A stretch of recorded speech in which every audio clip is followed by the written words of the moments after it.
الحمد لله وكفى وسلام على عباده الذين اصطفى أما بعد فأعوذ بالله من الشيطان الرجيم بسم الله الرحمن الرحيم سبحان الذي أسرى بعبده ليلا من المسجد الحرام إلى المسجد الأقصى الذي باركنا حوله لنريه من آياتنا إنه هو السميع البصير آمنت بالله صدق الله مولانا العظيم قال الله تبارك وتعالى في شان حبيبه الكريم إن الله وملائكته يصلون على النبي يا أيها الذين آمنوا صلوا عليه وسلموا تسليما اللهم صل على سيدنا ونبينا ومولانا محمد وعلى آله وأصحابه اجمعین۔ لائق احترام صاحبان علم و حکمت، گزشتہ جمعۃ المبارک کے موقع پر میں نے آج اس جمعے سے عائلی زندگی اور نکاح، طلاق اور زوجین کے حقوق سے متعلق گفتگو کرنے کا ذکر کیا تھا، لیکن اس وقت مجھے یہ یاد نہ رہا کہ آج کا جمعۃ المبارک اور آج کی شام یہ معراج النبی صلی اللہ علیہ وسلم کی شام ہے۔ آج رجب المرجب کی 26 تاریخ ہے اور آج شام سے 27ویں شب شروع ہو جائے گی۔ اسی شب رسول اللہ صلی اللہ علیہ وسلم نے آسمانوں کا سفر کیا۔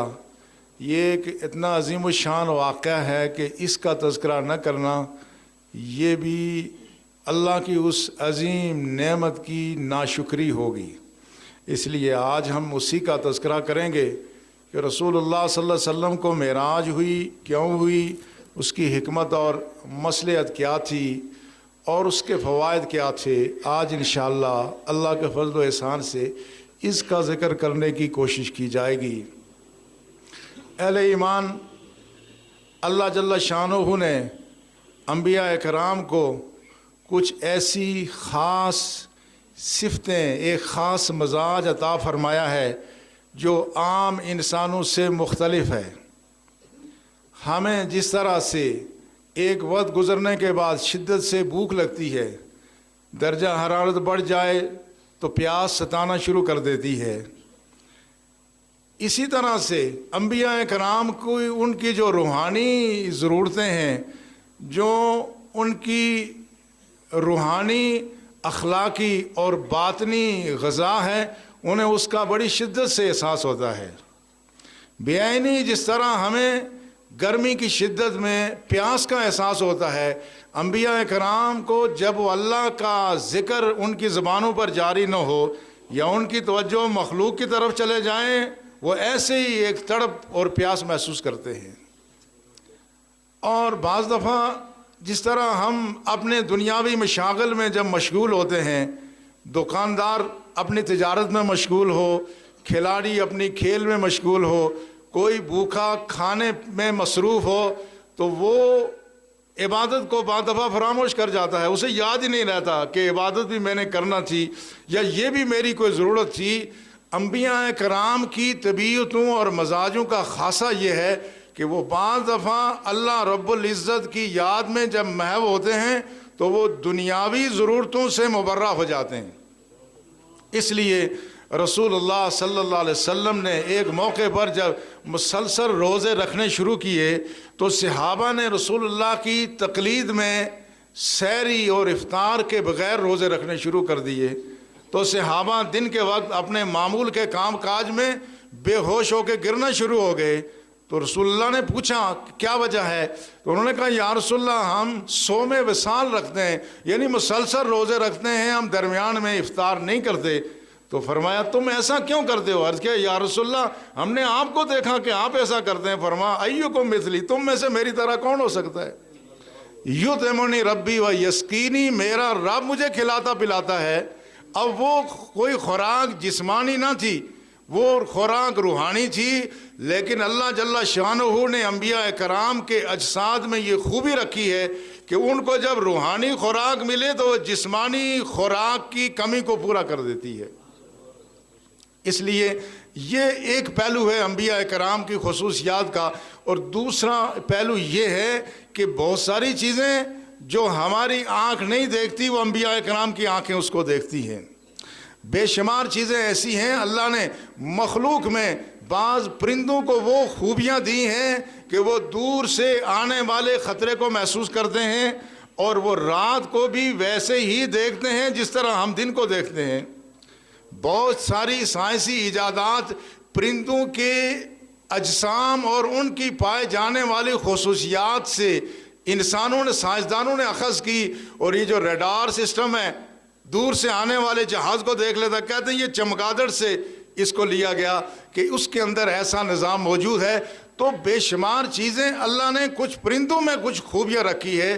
تو اسی طرح اللہ جل شانہ نے انبیاء کرام میں ایسی خوبیاں رکھی ہیں کہ وہ چیزیں جو ہمارے لیے حجاب میں ہیں، ہمارے لیے پردے میں ہیں، ہمارے لیے غیب ہیں، وہ انبیاء کی آنکھ کے سامنے بے حجاب ہو جاتی ہیں۔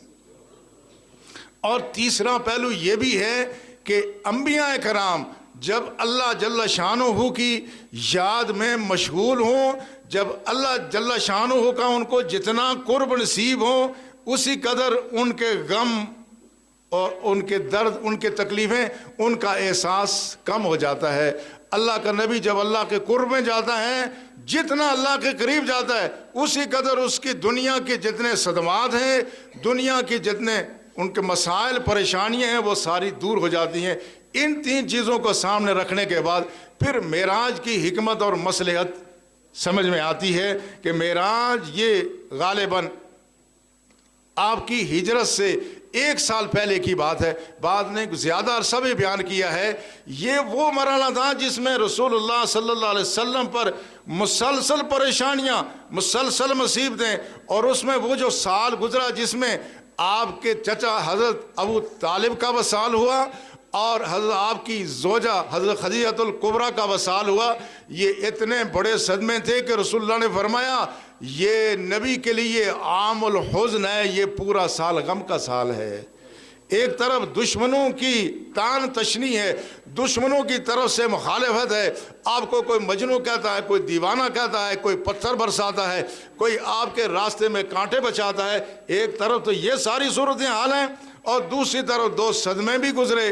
اللہ جل شانہ نے ان سارے زخموں کو منتقل کرنے کا انتظام یہ فرمایا کہ اپنے نبی کو آسمان کی ان بلندیوں پر بلا کے اپنا وہ قرب عطا فرمایا کہ نبی کے سارے غم غلط ہو گئے۔ پھر اللہ نے اپنے نبی کو جو مشاہدہ کرانا تھا، ویسے تو رسول اللہ صلی اللہ علیہ وسلم چلتے پھرتے آپ اشیاء کا مشاہدہ فرماتے تھے، ایسی چیزیں جن کا عام انسان مشاہدہ نہیں کر سکتا، رسول اللہ ان کا مشاہدہ کرتے تھے۔ رسول اللہ صلی اللہ علیہ وسلم نے، بخاری کی روایت ہے کہ اللہ جل شانہ نے ساری زمین کو میرے لیے سمیٹا، فرأیت مشارق الارض و مغاربہا، فرمایا میں نے زمین کے مشرق سے مغرب تک ساری چیزوں کو بے حجاب دیکھ لیا۔ اس طرح سے کبھی اللہ کی ذات ایسے پردے اٹھاتی تھی، رسول اللہ صلی اللہ علیہ وسلم مشاہدہ فرماتے تھے، کبھی زمین کے مخفی خزانوں کو مشاہدہ کیا، کبھی زمین کے نیچے اور تہ خاک ہونے والے واقعات کی حقیقت کا اللہ نے ادراک کر دیا۔ بخاری شریف کی روایت ہے، رسول اللہ صلی اللہ علیہ وسلم ایک شام جب سورج غروب ہوا، آپ تشریف لے جا رہے تھے، جاتے جاتے آپ نے ایک آواز سنی، صحابہ ساتھ تھے، صحابہ نے پوچھا یا رسول اللہ کوئی عجیب و غریب آواز ہے؟ فرمایا یہود یعذب فی قبورہا، فرمایا یہ جو آواز آ رہی ہے یہ یہاں قریب میں یہودیوں کی قبریں ہیں، ان کو عذاب ہو رہا ہے اور ان کی عذاب کی یہ آوازیں ہیں جو ہمیں سنائی دی ہیں۔ تو رسول اللہ صلی اللہ علیہ وسلم آپ کی کانوں کی سماعت سنا کان نے، مگر نبی کی نگاہ نے اس کی حقیقت کو دریافت کر لیا کہ قبریں کس کی ہیں اور یہ قبروں میں ہو کیا رہا ہے، یہ رسول اللہ نے مشاہدہ فرما دیا۔ اسی طرح سے احوال برزخ رسول اللہ صلی اللہ علیہ وسلم اس کا مشاہدہ فرماتے تھے۔ چلتے چلتے کوئی بات ہوئی، سرکار نے بتا دیا، ایک شخص رسول اللہ صلی اللہ علیہ وسلم کے ساتھ جہاد میں شریک تھا، وہ شہید ہو گیا۔ تو صحابہ نے کہا فلاں شخص شہید ہو گیا۔ آپ نے فرمایا کلا انی رأیتہ فی النار بعباۃ قد غلھا۔ کہا صحابہ تم کہتے ہو وہ چکے ہمارے ساتھ لڑتے ہوئے مارا گیا، تم کہتے ہو وہ جنتی اور شہید ہے، میں تو اس کو دوزخ میں دیکھ رہا ہوں، میں اس کو دوزخ میں دیکھ رہا ہوں۔ اور دوزخ کا وہ ایندھن کیوں بنا؟ بعباۃ قد غلھا، اس نے مال غنیمت میں سے ایک پوشاک چوری کر لی تھی۔ اب آپ اندازہ کریں، رسول اللہ کی نگاہ اس شخص کا مقام بھی دیکھ رہی ہے اور یہ بھی دیکھ رہی ہے کہ اس کو عذاب کس وجہ سے ہو رہا ہے۔ تو اس طرح رسول اللہ صلی اللہ علیہ وسلم اشیاء کا مشاہدہ فرماتے تھے، جنت اور دوزخ کا مشاہدہ فرماتے تھے۔ بلکہ ایک حدیث میں آتا ہے رسول اللہ صلی اللہ علیہ وسلم نے فرمایا رأیت الجنہ ورؤیت بالنار، کہ میں نے جنت کو بھی دیکھا اور میں نے دوزخ کو بھی دیکھا۔ ایک حدیث میں بخاری شریف کی روایت ہے، آپ نے فرمایا اطلعت فی الجنہ، میں چل رہا تھا کہ اچانک میری نگاہ جنت میں پڑ گئی، میں نے جنت کا مشاہدہ کر لیا۔ یہ وہ چیزیں ہیں جو انبیاء کرام کی نگاہیں دیکھتی ہیں اور رسول اللہ صلی اللہ علیہ وسلم ان چیزوں کا مشاہدہ فرماتے ہیں۔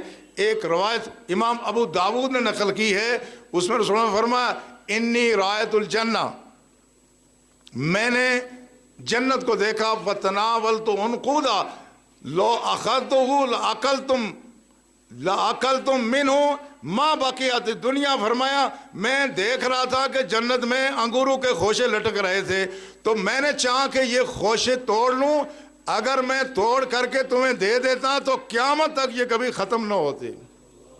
بخاری شریف کے روایت یہ لو احبتہ لأکلتم ما بقیت الدنیا، اگر میں وہ خوشے جنت کے دنیا سے ہو کر اگر میں توڑ لیتا تمہیں دے دیتا تو جب تک دنیا باقی ہے اس وقت تک تم اس کو کھاتے رہتے۔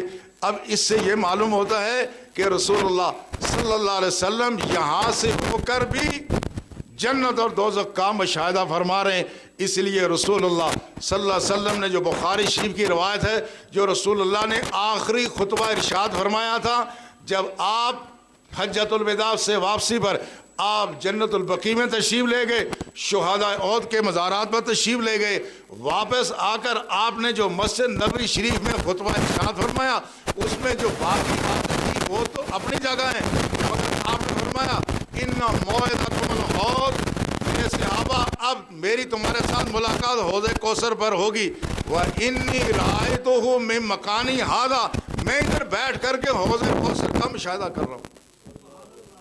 تو یہ وہ چیزیں تھی کہ جو رسول اللہ صلی اللہ علیہ وسلم اس کا مشاہدہ کر رہے تھے۔ لیکن اب اس مرحلے پر جو اللہ جل شانہ نے جو معراج کے سفر کا ذکر کیا، معراج کے 3 مرحلے ہیں۔ ایک مرحلہ ہے مسجد حرام سے مسجد اقصی کا، اس کو اسرا کہتے ہیں۔ دوسرا مرحلہ ہے مسجد اقصی سے سدرۃ المنتہا کا، اس کو معراج کہتے ہیں۔ معراج کا لفظی معنی سیڑھی کا ہوتا ہے۔ اس میں رسول اللہ کی اوپر پرواز تھی۔ یہ مسجد حرام سے مسجد اقصی اور مسجد اقصی سے سدرۃ المنتہا تک یہ جو سواری تھی یہ براق ہے۔ رسول اللہ فرمایا یہ خچر سے کچھ کم اور گدھے کے اس قد سے کچھ بڑا ایک ایسا جانور میرے سامنے نورانی جانور تھا، اور یدا قدمہ ان اقصی طرفی، فرمایا وہ اس کی کیفیت یہ تھی کہ وہ اپنا جب پاؤں رکھتا تھا تو منتہائے نظر تک اس کا پاؤں جاتا تھا، اس قدر تیز رفتار۔ لیکن آگے کا جو سفر ہے جو مسجد حرام سے مسجد اقصی، مسجد اقصی سے سدرۃ المنتہا، یہ تو تھا براق۔ آگے جو سفر ہوا وہ اللہ کے رسول نے اپنی رفتار سے سفر کیا، وہاں نہ براق کا گزر ہے، نہ کسی نبی کا گزر ہے، نہ جبریل امین کا گزر ہے، نہ فرشتوں میں سے کسی کا گزر ہے، مگر یہ سارا سفر کیوں تھا؟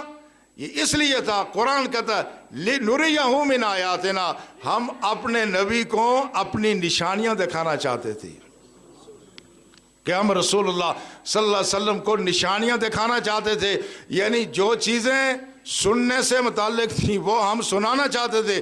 آپ نے فرمایا میں نے جب لوح محفوظ پر قلم چل رہی تھی اس قلم کی آواز اپنے کانوں سے محسوس کی، جو چیزیں سننے سے متعلق تھی وہ میں نے سنی، جو چیزیں دیکھنے سے متعلق تھی وہ دیکھی، لیکن زیادہ چیزیں آپ کی بصارت سے بصیرت سے متعلق تھی، اس لیے قرآن نے کہا لِنُرِيَهُ مِنْ آیاتنا، ہم نے اس لیے ان کو سیر کرائی تاکہ ہم ان کو اپنی نشانیاں دکھائیں۔ اس لیے رسول اللہ صلی اللہ علیہ وسلم نے اس سفر میں جب جنت اور دوزخ کا مشاہدہ کیا تو جنت اور دوزخ کے سارے احوال کو بھی آپ نے چشم مازاق سے دیکھا، وہ چیزیں جو بعد میں ہونے والی ہیں وہ ساری آپ نے پہلے اس کا مشاہدہ کیا کہ کس شخص کو کیا عذاب ہوگا اور کس شخص کو اللہ کیا چیزیں عنایت فرمائے گا۔ آپ نے فرمایا میں ایک جگہ میں نے جنت کا مشاہدہ کیا، میں نے سونگا ہر طرف انتہائی خوبصورت خوشبو تھی، جسم ذہن اور دماغ کو معطر کرنے والی خوشبو تھی۔ میں نے پوچھا جبریل سے یہ کیا چیز ہے؟ جبریل امین نے کہا یہ جنت کی خوشبو ہے۔ پھر فرمایا میں ایک مقام سے گزرا، میں نے دیکھا لوگ صبح کھیتی بوتے ہیں شام کو کاٹ لیتے ہیں، تو میں نے پوچھا جبریل یہ کون لوگ ہیں خوش نصیب جو ابھی انہوں نے کھیتی میں ابھی بیج ڈالا، ابھی فصل تیار ہو گئی، ابھی کاٹنے شروع ہو گئے؟ فرمایا یہ آپ کی امت کے مجاہدین ہیں، جہاد فی سبیل اللہ کرنے والے ہیں، یہ وہ لوگ ہیں ان کے عمل کو اللہ کی ذات ہر لمحے بڑھاتی ہے۔ اس لیے مجاہدین کا یہ مقام ہے، شہداء کا یہ مقام ہے کہ ان کے جتنے اعمال ہیں ان میں اللہ کی ذات مسلسل اضافہ فرماتی ہے۔ بہت سارے ایسے چیزوں کا مشاہدہ ہوا ہے، کشمیر میں جو مجاہدین جہاد کر رہے ہیں، بعض لوگ شہید ہوئے ان کے چہرے پہ سنت رسول نہیں تھی، کئی سالوں بعد کسی مصلحت کسی ضرورت کی وجہ سے ان کے قبریں کھولی گئیں، ان کے چہروں پہ اللہ کے رسول کی سنت موجود تھی۔ یہ تو ظاہر کا عالم ہے، مجاہدین کا یہ عالم ہے کہ ان کی ظاہر کو بھی اللہ ہر لمحے خوبصورت سے خوبصورت تر بناتا ہے، ان کے اعمال میں اللہ کی ذات اضافہ فرماتی ہے۔ اسی طرح رسول اللہ صلی اللہ علیہ وسلم نے مختلف مقامات پر مختلف چیزیں دیکھی۔ آپ نے فرمایا میں نے جہنم کا مشاہدہ کیا تو میں نے دیکھا کہ جہنم میں کچھ لوگ ایسے ہیں ان کے جسم کا گوشت کاٹ کر کے ان کو دیا جا رہا ہے، وہ گوشت کھا رہے ہیں، اپنا ہی گوشت کاٹ کر کے اپنا ہی گوشت کھاتے ہیں۔ تو میں نے جبریل سے پوچھا یہ بتاؤ یہ کون لوگ ہیں؟ فرمایا یہ غیبت کرنے والے لوگ ہیں، جو دنیا میں غیبت کرتے تھے آج ان کی سزا یہ ہے کہ اپنے وجود کو کاٹ کر کے خود ہی کھا رہے۔ پھر فرمایا میں نے دیکھا کچھ لوگ ایسے تھے جن کے جسم پر چیچڑوں کا لباس تھا، ٹاٹ کا لباس تھا، اور وہ جہنم کے درختوں کے کانٹے کھا رہے تھے۔ تو میں نے پوچھا جبریل سے یہ کون ہے؟ انہوں نے عرض کیا یا رسول اللہ صلی اللہ علیہ وسلم یہ وہ لوگ ہیں جو دنیا میں زکوٰۃ نہیں دیتے تھے، آج ان کا یہ حال ہے کہ ان کے جسم پر چیچڑے ہیں اور وہ جہنم کے ان کانٹوں کو اپنی غذا بنا رہے ہیں۔ پھر آپ نے دیکھا، آپ نے فرمایا میں نے دیکھا کچھ لوگ ایسے ہیں بہت بڑے پیٹ ہیں اور ان کے پیٹ کے اندر سانپ گردش کر رہے ہیں۔ تو میں نے جبریل سے پوچھا یہ کون لوگ ہیں؟ فرمایا یہ وہ لوگ ہیں جو دنیا میں سود کھاتے تھے، یہ سود کھاتے تھے، آج ان کا یہ حشر ہے۔ تو رسول اللہ صلی اللہ علیہ وسلم نے مختلف چیزوں کا مشاہدہ فرمایا کہ جنت میں کیا نعمتیں ہیں اور جہنم میں کیا ہو رہا ہے، اس لیے یہ ساری چیزوں کا مشاہدہ ہوا۔ الحمدللہ دین اسلام میں ہر چیز بہت واضح ہے اور اس میں کوئی ابہام نہیں ہے۔ آپ نے پچھلے عرصے میں شاید سنا ہوگا کہ پوپ نے جو عیسائیوں کیتھولک عیسائیوں کا سب سے بڑا رہنما ہے، اس سے ایک بیان منسوب ہوا جس میں وہ جہنم کے وجود پر شک کا اظہار کرتا ہے۔ تو ساری عیسائی دنیا میں اس کے خلاف آواز اٹھی۔ پھر وضاحت یہ پیش کی گئی کہ پوپ چونکہ اس بارے میں ریسرچ کر رہے تھے تو لہٰذا انہوں نے اس طرح کا بیان دیا، لیکن وہ جہنم کے وجود کے قائل ہے کہ جہنم موجود ہے۔ اب جہنم کا وجود یہ اپنے طور پہ مسلم ہے، اس سے انکار نہیں کیا جا سکتا، بلکہ اب دنیا کے کئی سائنسدانوں نے اپنی تحقیقات میں اس بات کو ثابت کیا ہے اور ایسے نظریات پیش کیے ہیں کہ جہنم کا وجود ہے۔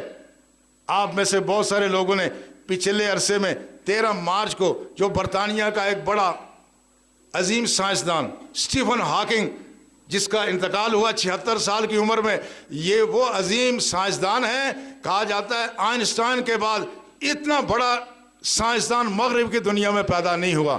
اس کا اصل جو شعبہ تھا وہ کازمولوجی تھا، علم کونیات تھا، یعنی فضا سے بالا تر جو کچھ ہو رہا ہے۔ اس نے 22 سال کی عمر میں اس علم فلکیات میں پی ایچ ڈی کر لیا تھا۔ اس کے بعد اس کا جسم مفلوج ہو گیا، مگر آخر وقت تک اس کا دماغ چلتا رہا۔ وہ ساری چیزیں کمپیوٹر پہ وہ ریکارڈ پہ لاتا تھا۔ اس نے کئی دفعہ اپنے جونیئر سائنسدانوں کے ساتھ آسمانوں کا سفر کیا، فضاؤں کا سفر کیا، اور بریف ہسٹری آف ٹائم اس کی ایک مشہور کتاب ہے، اس میں اس نے اس بات کا انکشاف کیا کہ آسمان میں بلیک ہولز ہیں، فضا میں ایسے سیاہ قسم کے گڑھے ہیں، اور اس نے کہا کہ جو چیز ان گڑھوں کے اوپر سے گزرتی ہے اگر اس کا اپنا کوئی وزن زیادہ ہو تو وہ گزر جاتی ہے، مگر جس چیز کا وزن کم ہو، کہتا ہے اس کی کشش ثقل ایسی ہے، اس کی گریویٹی ایسی ہے کہ ان چیزوں کو یہ نیچے لے آتے ہیں۔ کہتے ہیں یہ بلیک ہول ہیں کیسے؟ یہ بلیک ہول، کہتا ہے یہ بلیک ہول ایسے ہیں کہ جس میں جو اس کے اندر کی جو صورتحال ہے، جو سفر ہے، وہ بجلی کی رفتار سے زیادہ تیز رفتار ہے۔ کہتا ہے چونکہ اس کی وجہ یہ ہے کہ اس کی جو گریویٹیشن ہے، کشش ثقل بہت زیادہ ہے، اور جو وجود یہاں سے گزرتا ہے اگر اس کا اپنا وزن نہ ہو تو یہ بلیک ہول اس کو اپنے اندر کھینچ لیتے۔ ہم یہ نہیں کہہ سکتے کہ یہ بات اس قرآنی آیت کا مصداق ہے، لیکن قرآن نے ایک بات کہی ہے سورہ قاریہ میں، وَأَمَّا مَنْ ثَقُلَتْ مَوَازِينُهُ فَهُوَ فِي عِيشَةٍ رَاضِيَةٍ، کہ انسان کا جو وزن ہے اس جہان میں وزن اس جسمانی وجود کے اعتبار سے نہیں ہوگا، وہ سارا وزن ہوگا اعمال کا۔ فَأَمَّا مَنْ ثَقُلَتْ مَوَازِينُهُ فَهُوَ فِي عِيشَةٍ رَاضِيَةٍ، جس کے اعمال کا وزن ہوگا زیادہ وہ بہت ہی اچھی زندگی بسر کر رہا ہوگا۔ وَأَمَّا مَنْ خَفَّتْ مَوَازِينُهُ، جس کا وزن ہلکا ہو جائے گا، فَأُمُّهُ حَاوِيَةٌ، اس کا ٹھکانہ حاویہ، وہ جہنم کا گڑھا ہے۔ وَمَا أَدْرَاكَ مَا هِيَ، تمہیں کیا معلوم کہ یہ حاویہ کیا ہے؟ نَارٌ حَامِيَةٌ، یہ سلگائی ہوئی آگ ہے۔ تو یہ جو نظریہ ہے کہ آسمان میں اس طرح کے ہول سوراخ ہیں، اور اس میں سے ظاہر ہے جن لوگوں کے اعمال کم ہیں، جن کا وزن اعمال کا ہلکا ہے، وہ اس کا شکار ہو سکتے ہیں۔ تو عرض کرنے کا مدعا یہ ہے کہ یہ ساری چیزیں آج جو ہماری سائنس جو چیزیں ثابت کر رہی ہے، اس میں اس نے ایک خاص بات ایک اور یہ کی ہے۔ آئنسٹائن یہ کہہ رہا تھا کہ کوئی انسانی وجود بجلی کی رفتار سے سفر نہیں کر سکتا، بجلی کی رفتار سے سفر نہیں کر سکتا، اس لیے یہ بات جو سفر معراج ہے، سفر معراج بھی رسول اللہ کا یہ بجلی کی رفتار سے نہیں تھا، کہا جاتا ہے ملٹیپل سپیڈ آف لائٹ تھی، یہ 1000 گنا تیز بجلی کی رفتار سے رسول اللہ سفر کر رہے تھے، 1000 گنا تیز رفتار سے، کہ جس میں بستر بھی گرم رہا اور آسمانوں کا سفر بھی ہوا۔ یہ سائنسدان یہ کہتا ہے کہ وہ جو بلیک ہولز ہیں اس میں بھی جو جانے والا وجود ہے وہ بجلی سے کئی زیادہ تیز رفتار سے سفر کرتا ہے۔ اس لیے اب اہل ایمان، ایک زمانہ وہ تھا کہ جب یہ کہا جاتا تھا کہ جہنم میں جو شخص گرے گا 70,000 سال نیچے گرتا رہے گا، اس کی تہ تک پہنچے گا۔ اس زمانے کے جو پڑھے لکھے جو دنیا دار قسم کے، بلکہ جس کو کہیں بے دین لوگ تھے، وہ کہتے تھے یہ کیسے ہو سکتا ہے، دیکھو کتنی مصنوعی باتیں کرتے ہیں۔ 70 سال بھی کوئی ایسی جگہ بھی ہے جہاں 70 سال آدمی گلتا رہے تو پھر جا کے نیچے پہنچے۔ آج سائنس نے آسمان کی وسعتوں کو جو ناپا ہے تو یہ 70,000 سال کیا 70 کروڑ سالوں کا سفر بھی اس فضا میں یہ بھی ناکافی ہے۔ لہٰذا اسلام نے جو چیزیں بیان کی ہیں وہ آئندہ آنے والا ہر وقت اسلام کی صداقت پر مہر تصدیق ثبت کرے گا۔ آئندہ آنے والا ہر دور رسول اللہ کی عظمت بیان کرے گا، اسلامی عقائد کی عظمت بیان کرے گا۔ میں عرض صرف یہ کر رہا تھا کہ رسول اللہ صلی اللہ علیہ وسلم نے یہ جو سفر کیا، اس سفر میں آپ نے ساری چیزوں کا مشاہدہ کیا۔ آپ فرماتے ہیں میں جنت میں داخل ہوا تو میں نے خاتون رمیسہ کو دیکھا جو رسول اللہ صلی اللہ علیہ وسلم کے خادم خاص حضرت انس کی والدہ تھی۔ پھر آپ نے فرمایا سمیت و خشخش، میں نے ایک آواز سنی، ایک آہٹ سنی، کسی کے پاؤں کی آہٹ سنی۔ کہاں سنی؟ جنت میں سنی۔ تو میں نے جبریل سے پوچھا کہ جبریل یہ کس کے پاؤں کی آہٹ ہے؟ فرمایا یا رسول اللہ آپ کا غلام بلال مدینے کی گلیوں میں چل رہا ہے، یہ اس کی آواز جنت میں آ رہی ہے۔ پھر رسول اللہ صلی اللہ علیہ وسلم فرمایا میں نے ایک خوبصورت محل دیکھا، اس محل کے سامنے ایک لڑکی بیٹھی ہوئی تھی، تو میں نے پوچھا یہ محل کس کا ہے؟ تو جبریل نے کہا یہ حضرت عمر بن خطاب کا محل ہے۔ رسول اللہ نے فرمایا پھر میں نے چاہا کہ میں اس گھر میں داخل ہو جاؤں، فَذَكَرْتُ غَيْرَتَكَ، حضرت عمر سے واپسی پر رسول اللہ نے یہ حدیث بیان فرمائی کہ عمر میں جنت میں تمہارا وہ مکان محل دیکھ کے آیا ہوں۔ میں نے پوچھا تو کہا یہ عمر کا گھر ہے، تو فرمایا میں چاہتا تھا کہ میں گھر میں ذرا داخل ہو جاؤں، گھر کو دیکھاؤں، فَذَكَرْتُ غَيْرَتَكَ، تو مجھے تیری غیرت یاد آ گئی تو میں گھر میں داخل نہیں ہوا۔ تو حضرت عمر نے کہا یا رسول اللہ آغار علیہ یا رسول اللہ، یا رسول اللہ یہ تو سب تو آپ کے قدموں کی دہل ہے، یہ آپ کی نگاہ کا فیضان ہے، اگر آپ میرے گھر میں تشریف لے جاتے تو کیا مجھے کوئی ملال نہ ہوتا، مجھے خوشی ہوتی۔ عرض کرنے کا مدعا یہ ہے کہ رسول اللہ صلی اللہ علیہ وسلم نے ان ساری چیزوں کا اپنی چشم مازاغ سے مشاہدہ کیا تو وہ سارے مقاصد حاصل ہوئے۔